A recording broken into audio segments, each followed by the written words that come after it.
கையில் நாணயத்துடன் செல்வந்தனாக வாழ்வது பெருமையா? நேர்மையும் சுயமரியாதையும் மிக்க நாணயமிக்க மனிதனாக வாழ்வது பெருமையா? ஒரு குட்டி கதையின் மூலம் இதற்கான விடையை இந்த பதிவில் பார்க்கலாம் வாருங்கள்.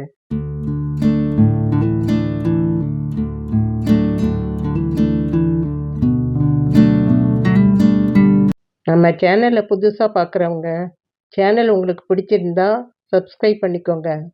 பெல் ஐக்கானையும் கிளிக் பண்ணிடுங்க. ஆல் பட்டனை அழுத்த மறந்துடாதீங்க. ஒரு ஒட்டக வியாபாரி ஒரு நபருக்கு தன் ஒட்டகத்தை விற்கிறார். ஒட்டகத்தை வாங்கி வந்தவர் ஒட்டகத்தை தன் வீட்டில் நிறுத்திவிட்டு அந்த சேனைகளை எல்லாம் கழட்டிய போது ஒரு சின்ன நவரத்தின பை கிடைக்கிறது.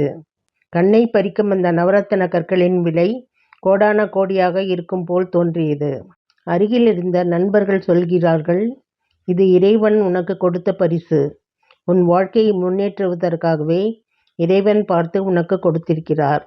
நீ ஒட்டகம் வாங்கும் போதே அவருக்கு காசு கொடுத்து விட்டாய்.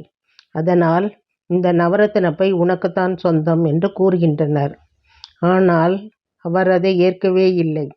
நான் யாரிடம் வாங்கினேனோ அவரிடம்தான் இந்த பையை கொடுக்க வேண்டும் என்று அந்த வியாபாரியை ஊர் ஊராக திரிந்து கண்டுபிடித்தார். அந்த நவரத்தின பையை அவரிடம் கொடுக்கிறார். அவர் கண்ணீர் மல்க சொல்கிறார், என் பெண்ணுக்கு திருமணம் பேசி வைத்திருந்தேன். அதற்காகத்தான் நான் இந்த ஒட்டகத்தையே விற்றேன். இந்த நவரத்தின கற்களை வைத்துதான் அவளுக்கு திருமணம் முடிக்க வேண்டும் என்று நினைத்திருந்தேன். ஆனால் இந்த நவரத்தின கற்கள் தொலைந்து போனதனால் இந்த கல்யாணமே நின்று போய்விடும் தருவாயில் இருந்தது. நீங்கள் அல்லாவை போல் வந்து இந்த திருமணத்தை காப்பாற்றி விட்டீர்கள். நீங்கள் எனக்கு இறைவன். நான் உங்களுக்கு ஏதாவது செய்ய வேண்டும் என்று விரும்புகிறேன். என்ன வேண்டும் கேளுங்கள் என்று கேட்கிறார்.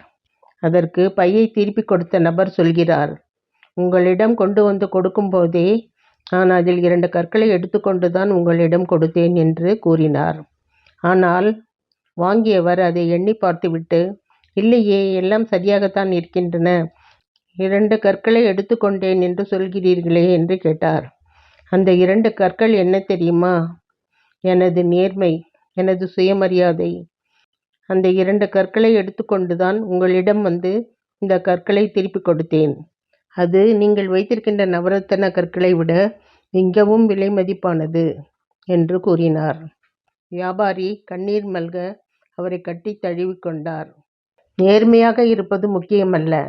சந்தர்ப்பம் கிடைக்கும் பொழுதும் எவனொருவன் தவறு செய்யாமல் நேர்மையாக இருக்கிறானோ அவனே உண்மையில் நேர்மையான மனிதன்.